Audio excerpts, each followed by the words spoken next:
स्वर्णोदयदीप्तिम् अखिलभुवनचैतन्यप्रसारम्। నమస్కారం మన ధర్మం కార్యక్రమానికి స్వాగతం. ఇవాల్టి మన ధర్మం కార్యక్రమంలో మన ధర్మ సందేహాలను నివృత్తి చేసేందుకు మనతో పాటు ఉన్నారు ప్రముఖ ఆధ్యాత్మికవేత్త బ్రహ్మశ్రీ మల్లాది శ్రీ వెంకట రామనాథ శర్మ గారు. గురుగారు నమస్కారం. నమస్కారం. గురుగారు వేదత్రయి అని అంటారు కదా, త్రయి అని ఎందుకు వ్యవహరించారు? వేదాలు ఉన్నవి 4 కదా, ఇలా వ్యవహరించడంలో అంతరార్థం ఏంటో తెలియజేస్తారా? శ్రీ గురుభ్యో నమః. రామాయ రామభద్రాయ రామచంద్రాయ వేధసే రఘునాథాయ నాథాయ సీతాయ పతయే నమః. మన భారతీయ సంస్కృతికి ఆధారం వేదాలు. ఈ వేదాలని ఒకటిగా ఉన్న వేదాలని వేదవ్యాస భగవానుడు కలియుగానికి ప్రారంభంలో నారాయణ అంశసంభూతుడైనటువంటి వేదవ్యాస భగవానుడు వేదాల్ని 4గా విభజించారు. యథార్థంగా వేదం ఒకటే ఒక వేదం. ఆ వేదము బ్రహ్మగారి యొక్క 4 ముఖాల నుంచి, తూర్పు ముఖం నుంచి ఋగ్వేదము, అట్లా 4 ముఖాల నుంచి 4 వేదాలు, ఋగ్వేదము, యజుర్వేదము, సామవేదము, అథర్వణ వేదం అనేటువంటిది వేదాలు 4గా విభజించారు. కనుక వేదాలు ఒకటిగా ఉన్న వేదాలని 4గా విభజించారు. ఆ 4 వేదాలు ఉన్నప్పటికి కూడా, లోకంలో వేదాలు 4 అయినప్పటికీ కూడా త్రయి అనేటువంటి వైదిక పరిభాషలో త్రయి అంటారు. అంటే మామూలుగా ఏంటంటే సృష్టి, స్థితి, లయము, భూత భవిష్యత్ వర్తమానము, అట్లాగే బ్రహ్మ విష్ణు మహేశ్వరుడు, మనకి 3 సంఖ్యకి ప్రాధాన్యత ఎక్కువగా ఇచ్చారు. కనుక ఋగ్వేదము, యజుర్వేదము, సామవేదం అనేటువంటివి ఆ 3 వేదాలనే కలిపి వేదత్రయి అన్నారు. అంటే ఉదాహరణకి కళలు 64 ఉన్నాయనుకోండి, మన వాళ్ళు కళలు వచ్చేటప్పటికి లలిత కళలు అని మళ్ళీ 5 మార్చారు. అంటే 64 కళల్ని ఎట్లా 5 షార్ట్ ఫామ్లో చెప్పారో, వేదాలు 4గా ఉన్నప్పటికి కూడా 3గానే వ్యవహారం ఎక్కువగా ఉంది. దీనికి ప్రమాణం ఏంటంటే ఋగ్వేదం, యజుర్వేదం, సామవేదం విడివిడిగా ఉన్నాయని, అథర్వణ వేదము ఇది కాంబినేషన్ ఆఫ్ 3 వేదాలు అన్నారు. అంటే ఋగ్వేదం, యజుర్వేదం, సామవేదంలో ఉండేటువంటి మంత్రాలు ఏవైతే ఉన్నాయో అవి ప్రయోగం చేశారు. అంటే యజ్ఞయాగాది క్రతువులు చేసేటప్పుడు ఇది అథర్వణ వేదంగా మార్చారు. అంటే ఆ వేదం నుంచి ఈ వేదం నుంచి ఈ వేదం నుంచి కొంత భాగాలు తీసుకొని దానికి స్వరప్రస్తారం చేస్తూ అథర్వణ వేదం సృష్టించారు. కనుక వేదాలు మొట్టమొదటగా ఒకటిగా ఉన్న వేదాలని 3గా మార్చారని, ఆ 3 నుంచి యొక్క సారాన్ని తీసి 4వ వేదంగా అథర్వణ మార్చారు. కనుక త్రయి అనేటువంటి పదం వచ్చింది. ఈ త్రయి అనేది ఉన్నప్పటికీ కూడా వేదాలు 4గానే వ్యవహరించాలి. మనం 4 వేదాలు ఉన్నాయనే భావన ఉంది.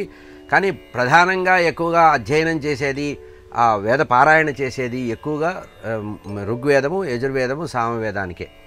ఇక యజ్ఞాది క్రతువులు చేసేటప్పుడు, ఇప్పుడు చండీ హోమం మొదలైన హోమాలు చేస్తారు కదా, సుదర్శన హోమం ఇట్లాంటివి చేసేటప్పుడు అథర్వణ వేద మంత్రాలని చదువుతారు. ఈ అథర్వణ వేద మంత్రాలు కూడా కొంచెం స్వరము తేడాతో ఈ 3 వేదాల్లో ఉండేటువంటి కొన్ని మంత్రాలనే తీసుకొని అథర్వణ వేదంగా కంపేర్ చేశారు. కనుక వేదాలు 4గా లోకంలో వ్యవహారం ఉన్నప్పటికీ కూడా 3 వేదాలు ప్రధానంగా చెప్పబడ్డది. కనుక ఋగ్వేదము, యజుర్వేదము, సామవేదం కలిపి త్రయి అనేటువంటి మాట వచ్చింది. ఈ త్రయి అనేది ఇందాక మనం చేసినట్టుగా భూత భవిష్యత్ వర్తమానాలు, బ్రహ్మ విష్ణు మహేశ్వరులు, సృష్టి స్థితి లయము అన్నట్లుగా ఈ 3 సంఖ్యకి ప్రాధాన్యత ఇస్తూ వేదాన్ని త్రయిగా వ్యవహరించారు. అంతకంటే దీంట్లో పెద్ద ఎక్కువగా ఆలోచించవలసిన విషయం లేదు. వేదాలు 4గానే భావన చేయండి. గురుగారు, శ్రీకృష్ణ పరమాత్మ తన శిరస్సు పైన అలంకరణప్రాయంగా నెమలి పింఛాన్ని ధరించడంలో అంతరార్థం ఏంటి? ఈ విషయంలో లోకంలో అనేకమైనటువంటి కథలు ఉన్నాయండి. శ్రీమద్భాగవతంలో ఎక్కడా దీనికి స్పష్టమైనటువంటి నిర్వచనం చెప్పలేదు. మనకి భాగవతమే కదా కృష్ణ పరమాత్మ యొక్క జీవితానికి, కృష్ణుడి గురించి తెలియాలంటే 3 ప్రధాన గ్రంథాలు మనకి పురాణాల్లో చెప్పబడతాయి. ఒకటి శ్రీమద్భాగవతం, 2 బ్రహ్మవైవర్త పురాణం, 3 విష్ణు పురాణం. ఈ 3 పురాణాల్లో ఎక్కడా కూడా నెమలి పింఛము స్వామి ధరించడానికి నేరుగా కారణం చెప్పాల. కానీ పరంపరాగతంగా వ్యాఖ్యాతలు చెప్పేటువంటి పద్ధతుల్లో, భక్తులు చేసేటువంటి దాంట్లో బృందావనంలో పరమాత్మని కానీ మధురలో కానీ పరమాత్మను అలంకరించేటప్పుడు నెమలి పింఛం పెట్టడం అనేది ఉంది.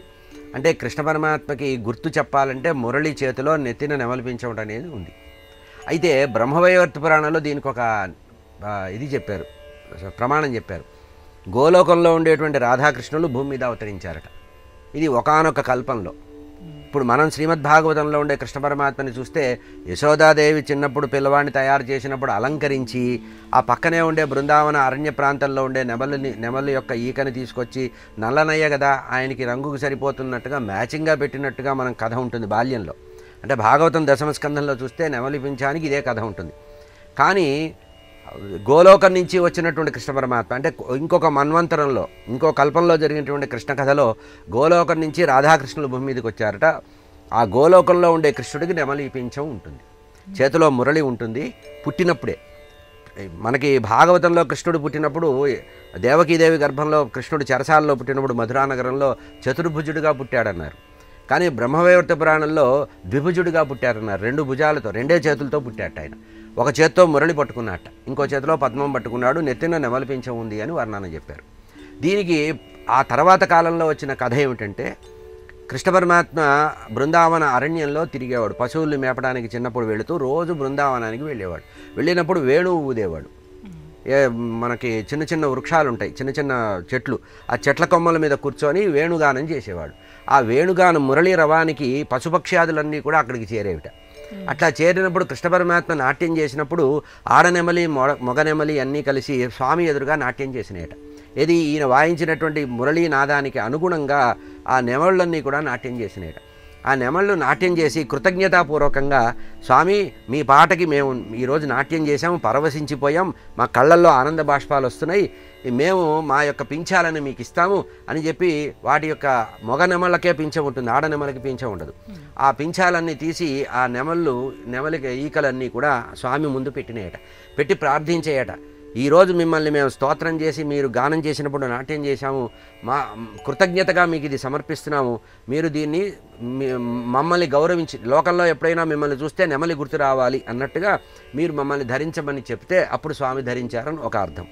ఇంకొక కథ లోకంలో ప్రచారం ఎట్లా ఉందంటే ఈ నెమలి స్త్రీ పురుష సంయోగం లేకుండా సంతానాన్ని పొందుతుందిట. అంటే మామూలుగా సంతానం కావాలంటే స్త్రీ పురుషుల యొక్క కలయిక ఉంటుంది కదా, కానీ నెమలి ఏం చేస్తుందట, ఆడనెమలి ఎదురుగా ఉంటే మొగనెమలి నాట్యం చేస్తుందట. మేఘం బాగా వచ్చినప్పుడు ఆనందంగా దాన్ని అట్రాక్ట్ చేయాలి, దాన్ని బాగా ఆనందింపజేయాలని ఆడనెమలిని ఇది చేస్తుందట. దాని ఎదురుగా పురి విప్పి మేఘం వచ్చినప్పుడు పురి విప్పి నాట్యం చేస్తుందట. అప్పుడు ఆ మొగనెమలి యొక్క కళ్ళల్లో నుంచి ఒక ఆనందమైన బిందువులు వస్తాయట. ఆ బిందువు వస్తే అది ఆ ఆడనెమలి తాగుతుందట, దానికి సంతానం కలుగుతుంది. కనుక స్త్రీ పురుష సంయోగం లేకుండా అస్ఖలితంగా ఉండేటువంటి వ్యక్తిగా పరమాత్మని చెప్తారు.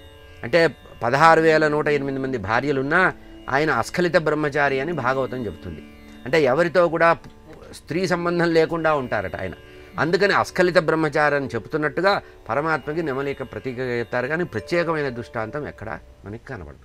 గురుగారు, శ్రీకృష్ణ పరమాత్మ పాండవుల పక్షపాతిగా చెప్తూ ఉంటారు కదా, అలాంటప్పుడు పద్మవ్యూహంలో చిక్కుకున్నటువంటి అభిమన్యుడిని ఎందుకు ఉపేక్షించాడు, ఎందుకు కాపాడలేదు? మహావిష్ణువుకు ఉండేటువంటి అవతారాల్లో 21 అవతారాలు చెప్పారు, 21 అవతారాలు చెప్పారు. అందులో ఒక్కొక్క అవతారం ఒక్కొక్క ప్రయోజనంతో వచ్చింది. కృష్ణ పరమాత్మ అవతారం ఏంటంటే భగవద్గీతలో చెప్పినట్లుగా యదా యదా హి ధర్మస్య గ్లానిర్భవతి భారత అభ్యుత్థానమధర్మస్య తదాత్మానం సృజామ్యహం. ఎప్పుడెప్పుడైతే భూభారం పెరిగిందో, భూమిలో దుర్మార్గులు రాక్షసులైనటువంటి వాళ్ళు, అంటే రాక్షస ప్రవృత్తి కలిగినటువంటి వాళ్ళు రాజులుగా వస్తారో ఆ భూభారాన్ని తగ్గించడానికి తాను అవతరిస్తారని. అయితే ఇట్లా తగ్గించడానికి వచ్చిన సందర్భంలో రామావతారాన్ని కూడా రాక్షస సంహారం చేసినట్టు కనబడుతుంది. కానీ రామావతారానికి కృష్ణావతారానికి తేడా ఏంటంటే రామావతారము పూర్ణావతారం, కృష్ణావతారం పరిపూర్ణ అవతారం.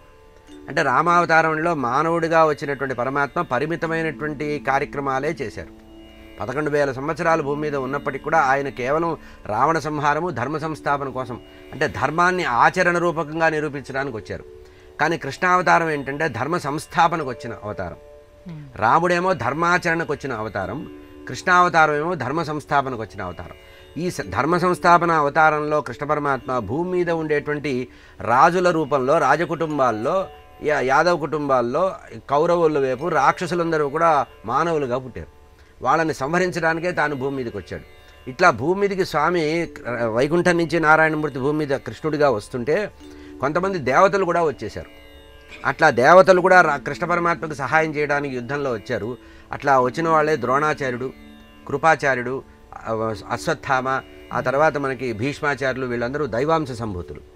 అట్లా దైవాంశ సంభూతుల్లో వచ్చిన వాళ్ళల్లో ఒకానొక శాపవశాత్తు అభిమన్యుడు భూమి మీదకి వచ్చాడు.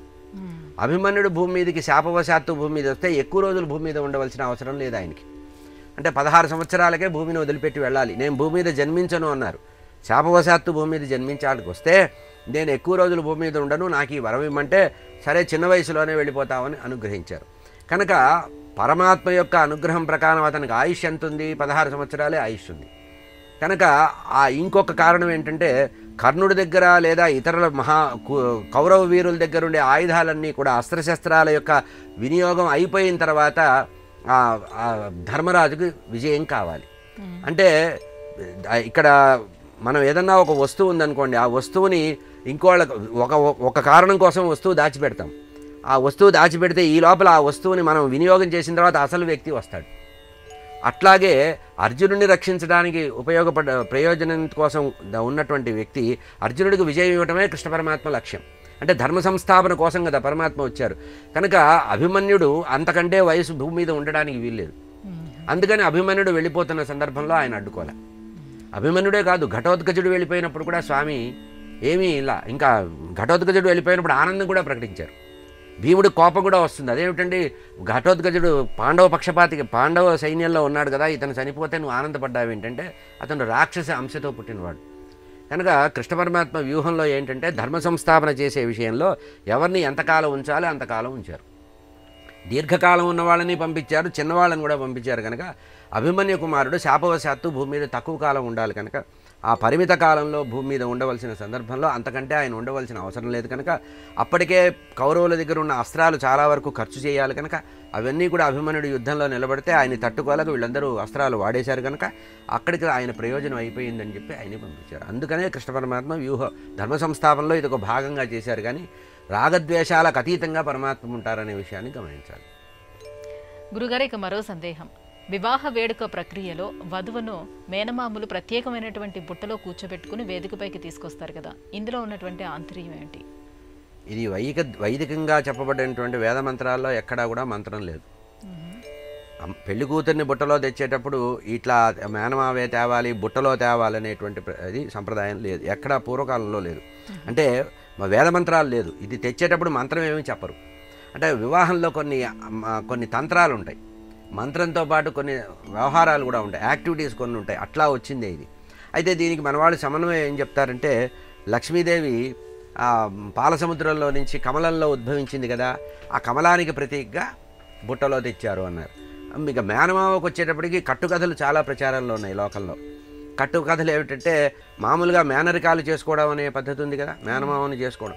ఇది కాదు, ఈమె నేను నారాయణమూర్తికి ఇస్తున్నాను, లక్ష్మీదేవి అనేటువంటి భావంతో ఇస్తున్నాం అనే ప్రచారం ఉంది. కానీ యథార్థంగా దీనికి పూర్వమైనటువంటి మీరు గమనిస్తే బుట్టలో తేవడం అనేది మన తెలుగు రాష్ట్రాల్లోనే కనబడుతుంది. మీరు ఇంకా ఉత్తర భారతదేశంతో ఎక్కడా ఉండదు. కనుక వైదికమైనటువంటి మంత్రతంత్రాలతో చేసేటువంటి కార్యక్రమం కాదు ఇది. లాంఛనపూర్వకంగా పరంపరగా వచ్చిన పద్ధతి. కొంతమంది భుజం మీద పెళ్లి కొడుకుని ఎక్కించుకొని తీసుకొస్తారు, కొన్ని ప్రాంతాల్లో పెళ్లి కుమారుణ్ణి భుజం మీద తీసుకొస్తారు.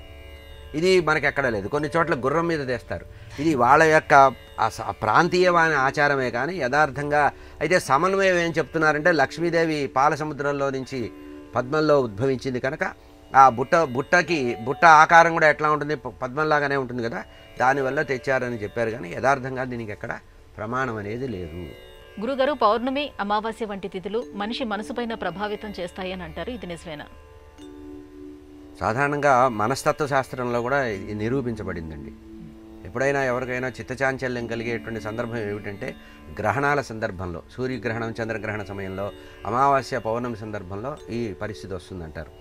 కారణం ఏంటంటే మన గ్రహాలన్నిట్లలో కూడా చంద్రుడు మనస్సుకు సంబంధించిన వాడు. చంద్రుడు అనేటువంటి గ్రహము మనస్సుకు సంబంధించిన విషయం కనుక మన మనస్సుని ప్రవర్తింపజేసేవాడు చంద్రుడే. ఈ చంద్రుడి యొక్క కిరణాల ప్రసారం వల్ల అమావాస్య, పౌర్ణమి సందర్భంలో సముద్రం కూడా పొంగుతుంది. అట్లా సముద్రం కూడా బాగా పొంగి పైకి వచ్చి ముందుకు వచ్చి మళ్ళీ వెనక్కి వెళుతుందట.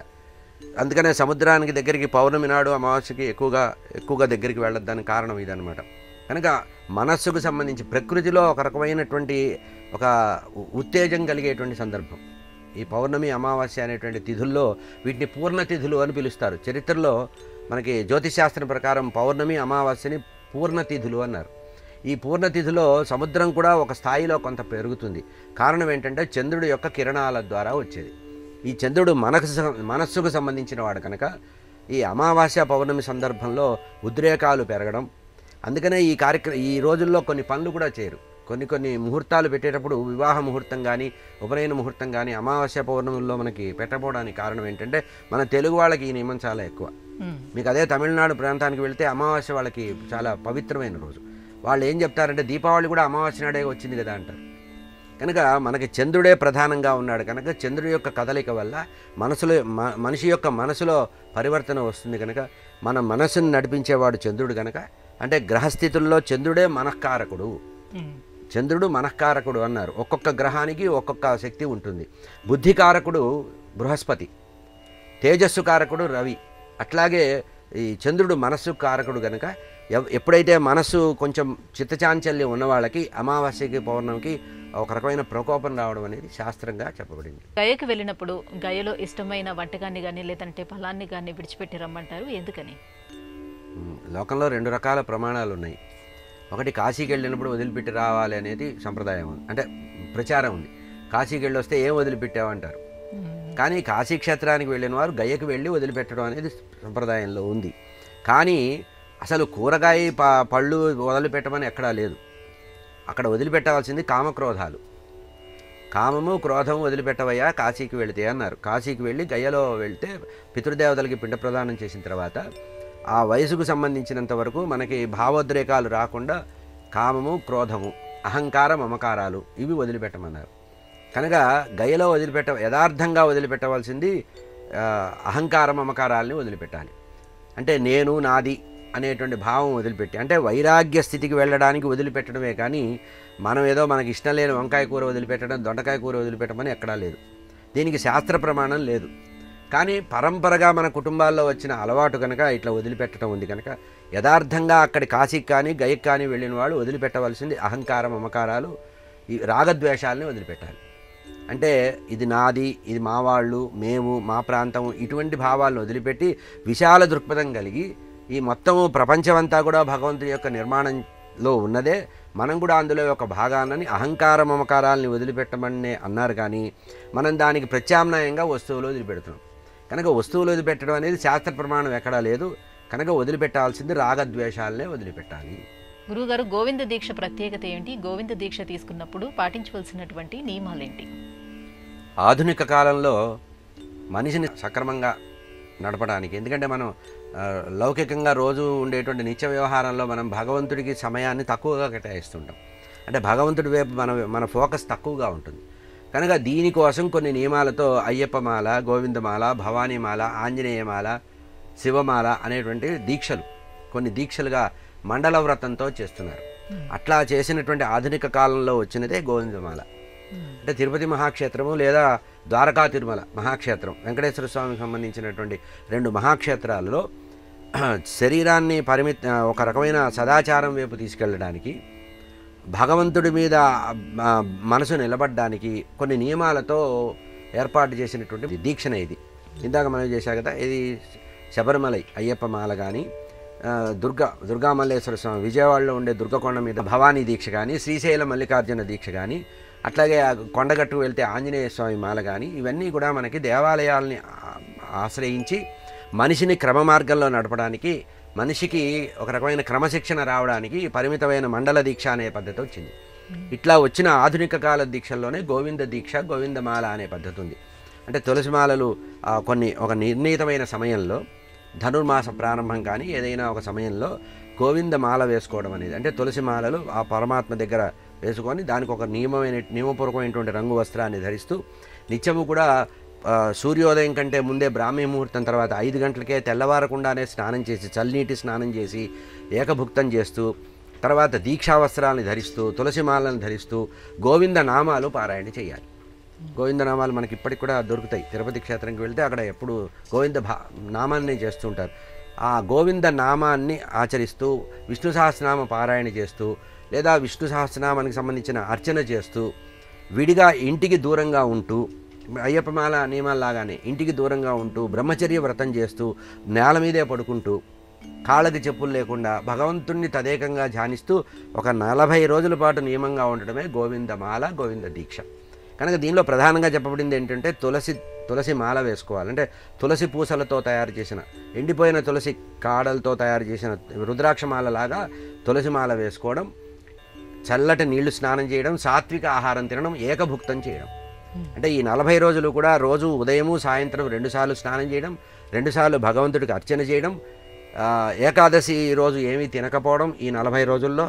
ఆ తర్వాత సాత్వికమైన ఆహారం, బ్రహ్మచర్యం, ఇంటికి దూరంగా ఉంటూ, అంటే గృహస్థుగా ఉన్నవాడు గృహస్థ ధర్మాలకి దూరంగా ఉంటూ నేల మీద పడుకొని కఠిన బ్రహ్మచర్యం చేస్తూ సాత్విక ఆహారం తింటూ అది కూడా ఏకభుక్తం చేస్తూ ఆ తర్వాత నడిచి కొండ మీదకి వెళ్ళి ఇటు ద్వారకా తిరుమల కానీ ఇటు తిరుమల క్షేత్రం కానీ నడిచి వెళ్ళి స్వామిని దర్శించడం అనేది గోవింద దీక్ష లేదా గోవిందమాలకు సంబంధించిన నియమం. గురుగారు, మంగళసూత్రం ఎంత పవిత్రమో నల్లపూసలు కూడా అంతే పవిత్రం అని చెప్తారు. నల్లపూసల యొక్క ప్రత్యేకత ఏంటి? ఎందుకు మంగళసూత్రంలో నల్లపూసలు కూడా వేసి ధరించుకుంటారు? వేదకాలంలో ఈ వివాహ సంప్రదాయానికి ఆలోచించినప్పుడు మంగళసూత్రం అనేది వేదకాలంలో లేదు, తర్వాత వచ్చినటువంటి పద్ధతి. అయితే ఈ మంగళసూత్రాల్లో నల్లపూసలు లేదా పగడము కలిపి ఉంచడం అనేది ఎందుకంటే బంగారము సంబంధించినంత వరకు లక్ష్మీదేవికి సంబంధించిన ఇది వైభవానికి సంబంధించిన విషయం. ఈ నల్లపూస అంటే నల్లగా ఉంటుంది. ఇక్కడ గౌరీదేవి, మంగళగౌరీదేవి మంగళసూత్ర రూపంలో స్వర్ణ గౌరీ అంటారు ఆవిని. మంగళసూత్ర రూపంలో ఉండేది లక్ష్మీదేవి లేదా గౌరీదేవి, మాంగళ్యానికి సంబంధించిన. అంటే మంగళగౌరి, మనం వివాహానికి కూడా గౌరీ పూజ చేస్తాం కదా, అట్లా బంగారంలో అమ్మవారు ఉంటుందని, అమ్మవారి పక్కన అయ్యవారు కూడా ఉండాలి కనుక ఆయన నీలకంఠుడు, గరళకంఠుడు కనుక నల్లపూసలు నల్లగా ఉంటాయి కనుక ఉంటుంది అనేది ఒక ప్రచారం. అంతేకాకుండా మనకి భూతప్రేత పిశాచాల యొక్క బాధ ఉండకుండా ఉండాలంటే నల్లటి వస్తువు మనకి శరీరంలో ఎక్కడో ఒక చోట ఉండాలి. దీన్ని మనవాళ్ళు ఇప్పుడు మార్చి కాళ్ళకి నల్లదారాలు కట్టుకోవడం అనే పద్ధతి పెట్టారు. ఈ కాశీదారం కట్టుకునే పద్ధతి కూడా ఉంది కదా. అంటే నలుపు ఏమిటంటే దిష్టిని దూరం చేస్తుంది. ఇంతేకాకుండా సౌభాగ్యవతి అయినటువంటి స్త్రీకి ఇతరుల యొక్క దృష్టి దోషం తగలకుండా ఉండడానికి కూడా మాంగళ్య రక్షణ కోసం కూడా ఈ నల్లపూస అనేది పద్ధతి ఒకటి ఉంది. గౌరీదేవి మంగళసూత్రంగా భావన చేస్తే అంటే బంగారు బిళ్ళ, బొట్టు బిళ్ళగా చూస్తే, మాంగళ్యంగా చూస్తే దాని పక్కన అంటే గౌరీ శంకరంగా భావన చేస్తూ అమ్మవారేమో మంగళసూత్రంగా, ఆ పక్కన ఉండేటువంటి నల్లపూసని మనకి శంకరుడి ప్రతీకగా, అంటే పార్వతీ పరమేశ్వరులు ఆది దంపతులు అన్నారు కదా, అట్లా కలిసి ఉంటారనే పద్ధతిగా ఒక నమ్మకం ఉంది. ఇంకోటి ఏంటంటే గ్రహాల యొక్క పీడ లేకుండా ఎవరైనా మన మీద ఎటువంటి ప్రయోగాలు చేయాలంటే ఆ ప్రయోగం లేకుండా మన సౌభాగ్యాన్ని కాపాడడానికి ఆ నలుపు అనేది ఒక ప్రతీకగా చెప్పారు. ఇది కూడా ప్రామాణికంగా వేద ప్రమాణంగా ఉన్నటువంటి విషయం కాదు, అనూచానంగా పరంపరగా వస్తున్నటువంటి విశ్వాసం. గురుగారు, ఇవాళ మన ధర్మం కార్యక్రమంలో మాకు వచ్చినటువంటి ఈ సందేహాలన్నీ కూడా నివృత్తి చేసినందుకు ధన్యవాదాలండి. లోకా సమస్తా సుఖినో భవంతు. ఇది ఇవాళ మన ధర్మం కార్యక్రమం. రేపటి మన ధర్మం కార్యక్రమంలో మళ్ళీ కలుసుకుందాం. నమస్కారం. ఈ కార్యక్రమాన్ని తిరిగి చూడాలనుకుంటే www.youtube.com/ETV Life Spiritual లో చూడవచ్చు.